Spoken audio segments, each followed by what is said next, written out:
Hey y'all. So tonight I'm going to do a two-parter. Um, I've got quite a bit of stuff here I want to cover, and I think it'll be too long for one video. And it's all about me and why I'm a Republican and kind of where I stand on the issues of things. So I got two lists here. My for and my against. And my against is not like I'm against Democrats and blah blah blah blah blah. What it means is in relation to what I'm for, the things that people automatically think that you're with, or that I just don't want to be attributed with. So, number one, I am pro gun, and I am not pro nut. Now, that being said, I'm not trying to insult gun enthusiasts, but what I'm saying is that even though I do believe that people in this country have a right to own a firearm for self-defense or to hunt and provide for their family, that I do not believe that everybody has the right to a firearm in this country. That's clearly illogical. There are crazy, dangerous people in this world who should not have access to weapons at all of any kind. So let's be realistic about this. Now let's talk about gun legislation and be honest about that, and call it what it is: gun control. It's people don't like that term because it's the word control. I don't like the term forced compliance, but people use it all the time. But that being said,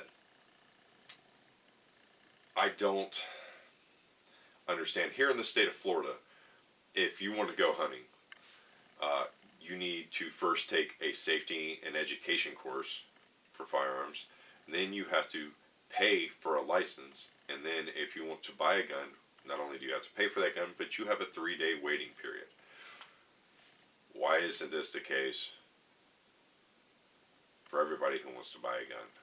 Why shouldn't you be required to take a firearm safety course just in order to buy one? That's not in order to have a concealed carry. It's not in order to go hunting. But I'm saying just a safety education course and have to pay to have a permit to own that weapon or to own a weapon.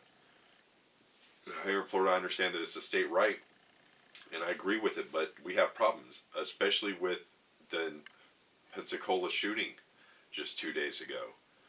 Now, not only did you have a foreign national who was training at one of our military bases, who was a military officer, but he was able to get a hold of a firearm and get it, which is all kinds of illegal for numerous reasons, and got it onto a military base, and people died. I believe the count is 3 people died and 7 people total were injured. Now, was it part of some terror plot? How did he get the weapon? I don't think so. I think at the end of the day that it's way easier than you think to get a firearm, and that's what people have been harping on for too long.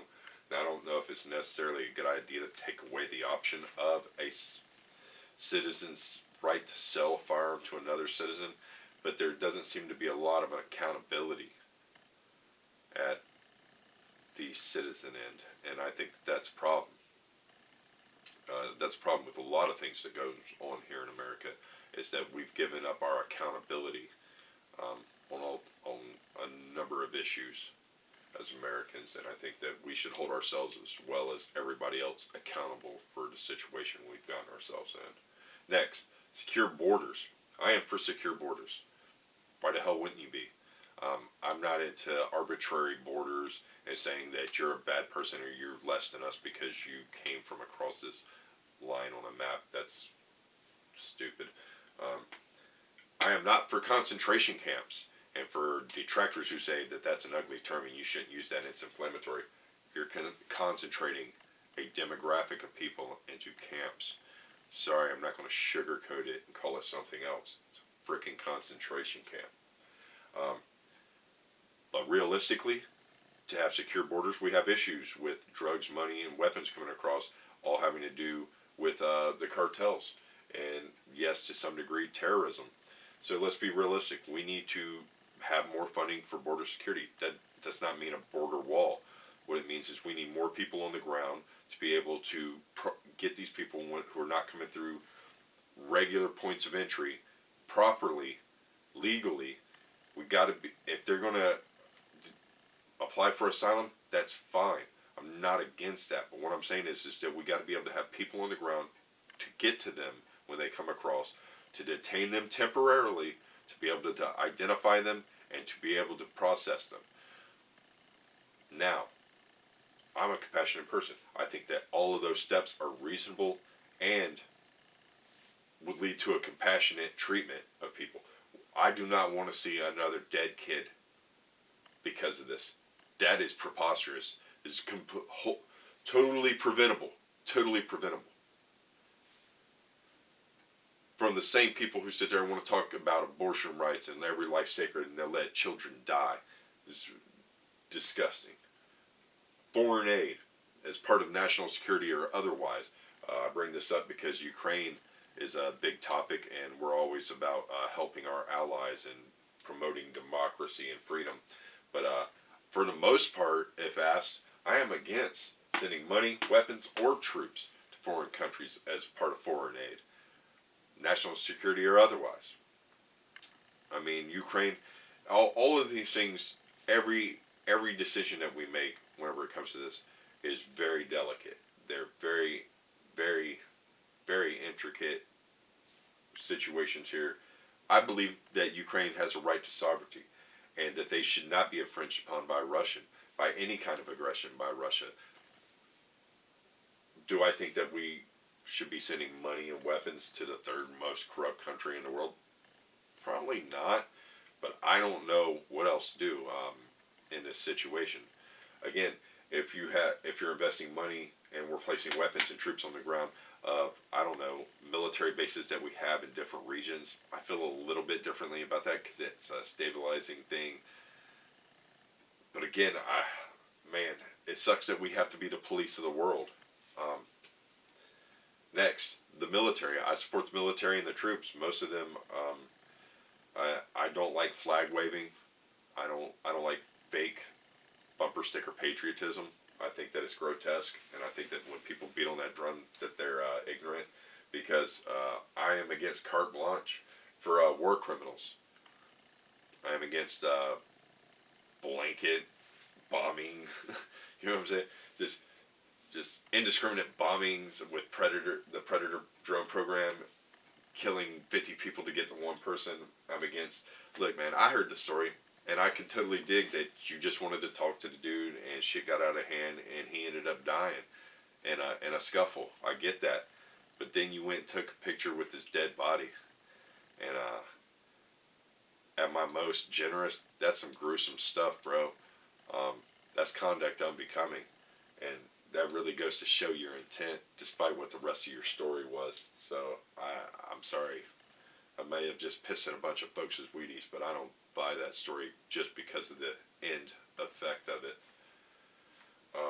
I'm not for people protecting women beaters and rapists and child molesters, guys who skip out on paying their child support, and the military is notorious for doing that. And I'm not shitting on the military as a general thing about this, but it is a flaw that they have, and it needs to be addressed. They need to be held accountable for the stuff that they allow to happen and that they cover up. They're just like citizens anywhere else, and despite the military code of justice, or the uniform code of military justice, I should say, we're all Americans. We're all governed under the same Constitution. We all have the same rights, and fundamentally, these victims shouldn't be silenced in an effort to protect the military and their image. Next, freedom to worship. Everybody should be able to worship however they want to whoever they want to, however ridiculous anybody else may find it. What I am against is hate. If your religion is based on hating other people or division or looking down on people, I'm not interested in hearing it, Hoss. Take that shit somewhere else. Life's too short. I ain't trying to clog it up with that crap. So, fiscal conservativeness. I am a fiscal conservative. I think that we need to cut a lot of the fat out of our government spending just across the board. However, I am against cutting funding to social programs as a first step to that cutting. I think it's ridiculous. Again, the first thing folks want to do is go after social programs like Social Security and Medicare, WIC, school lunches. the most vulnerable, they want to take away their stuff. It's disgusting. Next is justice. I am for justice and the criminal justice system, and for fairness. That's what justice is supposed to be, fairness.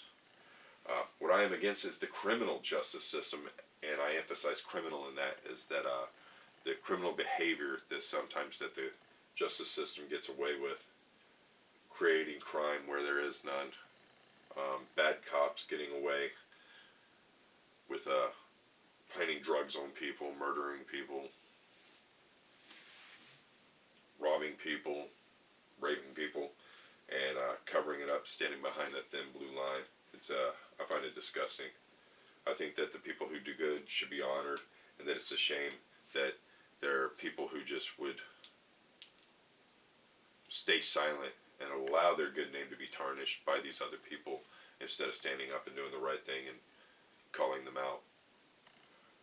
So, alright guys, we're about to cut off here, and I'll start back with number 2 in a minute. So if you like this, remember to comment below, and you know the deal. If you didn't, go ahead and subscribe and hit that notification bell, and I'll see you next time. Thanks.